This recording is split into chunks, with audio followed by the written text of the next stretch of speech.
Bonjour, ici Emmanuel Marseille de la numérologie évolutive et aujourd'hui nous allons parler du mois de février 2020. Donc en numérologie, il est possible d'assigner à chaque mois une vibration de façon à percevoir qu'est-ce qui est essentiel durant cette période. Donc bien sûr ça tient compte de l'année dans laquelle nous sommes. Donc en 2020 nous sommes en année 4. Donc année 4 plus deuxième mois de l'année. Eh bien, 4 plus 2, ça fait 6. Ça veut dire que le mois de février vibre sur le nombre 6.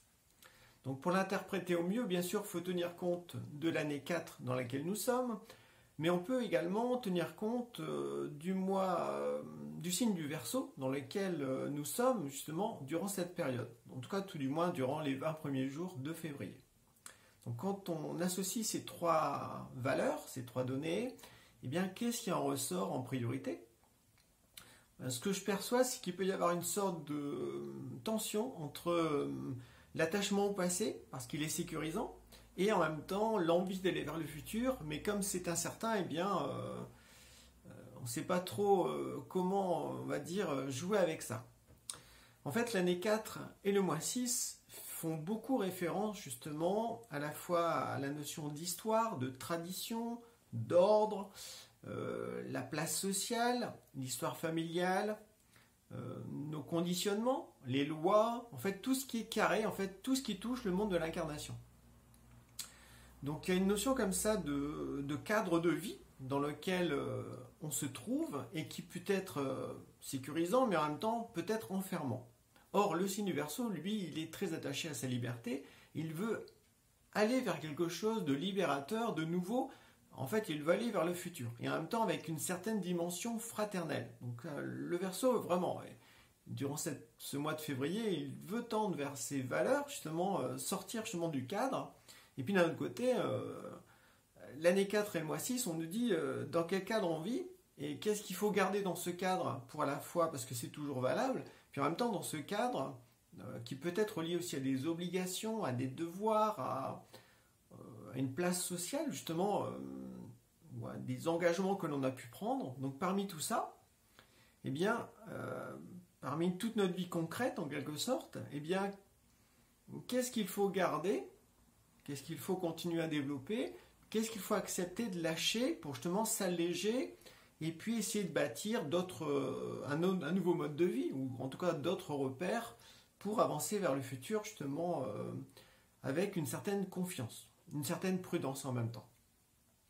Donc c'est pour ça qu'il peut y avoir comme ça, durant ce mois de février, une sorte de tiraillement, à la fois dans le monde, dans la société, mais aussi dans notre propre vie, entre un attachement au passé, et puis en même temps l'aspiration à aller vers le futur. Donc il va falloir pour parvenir à ne pas être trop écartelé en quelque sorte, et bien vraiment écouter son cœur, parce que le mois 6 invite à écouter ses ressentis, à être fidèle aux valeurs de son cœur, et donc aussi à placer l'être humain en premier. Parce qu'autant l'année 4 pourrait placer en premier lieu l'argent, les biens matériels, les lois, l'ordre, enfin quelque chose qui peut être enfermant et puis aussi très matérialiste, autant le mois 6 nous invite à placer l'être humain avant la dimension matérielle. Voilà, donc ça c'est très important. C'est-à-dire que dans les décisions que l'on a à prendre, dans les choix de vie, eh bien, est-ce qu'on le fait par insécurité, pour avoir plus d'argent, pour être accroché justement à une identité sociale, matérielle, etc. Ou est-ce qu'on le fait parce qu'au fond de nous, il y a une aspiration, il y a aussi un respect des autres, on choisit plutôt la compassion, le fait d'aider son prochain, de rendre service, etc., plutôt que justement de voir que, on va dire, que les choses hyper matérielles parce qu'on est très insécurisé. Voilà. Donc c'est un mois où justement pour être relativement en équilibre, voilà, au centre de soi, en accord avec son cœur, c'est important d'être bien ancré à la terre parce que le nombre 6 montre qu'il y a un lien on va dire, à nourrir entre à la fois le fait d'être bien incarné sur terre puis aussi le fait de se relier au ciel, c'est-à-dire de ne pas se voir que comme un être uniquement matériel ou psychologique, mais aussi de ressentir au fond de soi que l'on est aussi un esprit avec une destinée. Parce que dans ce cas-là, le 4 et le 6 nous ramènent justement quelles sont nos responsabilités d'incarnation. Alors aujourd'hui, dans la société matérialiste, responsabilité, ça veut dire payer ses impôts, ça veut dire agir en accord avec les lois, etc. Voilà. D'un point de vue spirituel, ce n'est absolument pas ça. D'un point de vue spirituel, c'est au contraire, avant de s'incarner, on a décidé d'accomplir certaines actions, de rencontrer certaines personnes, de s'engager dans des projets, d'évoluer d'une certaine façon, de régler un certain karma. Bref, il y a un tas de choses, on va dire un certain programme de vie que l'on a décidé de vivre, qui bien sûr se dévoile au fur et à mesure que l'on avance en âge. Mais voilà, le 4 et le 6 nous invitent à nous dire aujourd'hui, là, en fonction de qui je suis, de ce que je perçois de mon être profond, eh bien, quelles sont mes véritables responsabilités, voilà, dans quoi je dois vraiment m'engager pour à la fois me sentir digne, me sentir à ma place dans ce monde, et puis tout en faisant référence au passé dans lequel on a pu tirer des leçons pour devenir plus sage, mais en même temps essayer de voir qu'est-ce qu'il faut faire pour avancer vers un futur meilleur, hein, voilà, vers un futur, on va dire, plus épanouissant, plus humain, plus fraternel, plus libre. Voilà. Une notion comme ça d'être à la croisée des chemins. Donc il faut trouver son équilibre en fait, voilà, pour justement faire les bons choix, de ne pas réagir instinctivement dès qu'il se passe des choses dans le monde qui sont déstabilisantes, et donc par peur de manquer d'argent, d'être insécurisé, ben voilà, on est prêt à faire tout et n'importe quoi, donc on est prêt à se renier. Donc là, c'est faire attention durant ce mois de février, à toujours être fidèle à ses valeurs, hein, valeurs universelles, valeurs du cœur, valeurs humaines, hein, valeurs spirituelles. À vous de savoir en fait quelles sont les belles valeurs qui vous donnent le sentiment de vous ressentir vivant ou un être digne, voilà, avec des belles qualités, parce qu'on a tous en nous de bonnes qualités, donc il faut les valoriser. C'est un temps justement aussi pour les développer, pour les exprimer, hein. Le mois 6, c'est un mois où justement il faut exprimer ses sentiments, son amour, faut se sentir touché par la souffrance des autres, donc il y a une notion de compassion. Voilà, en fait, c'est exprimer notre humanité, tout simplement.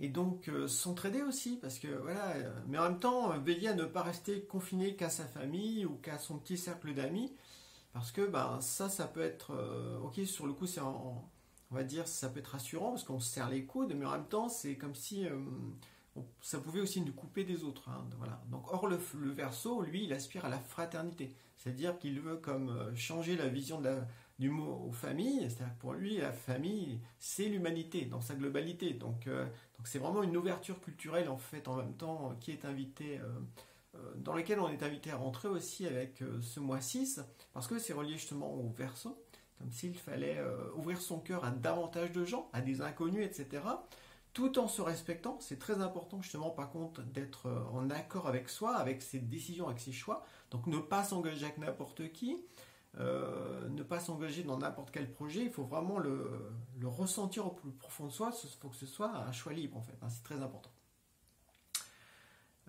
Qu'est-ce qu'on peut dire d'autre?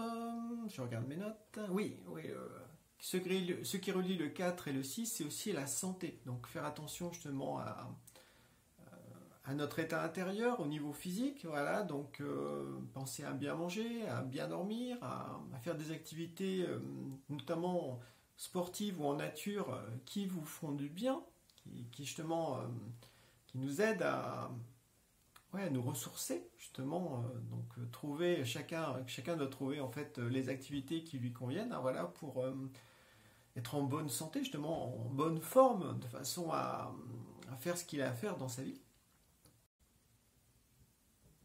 Donc terminons cette vidéo en parlant d'une fête sacrée qui a lieu en février. Donc c'est la Chandeleur.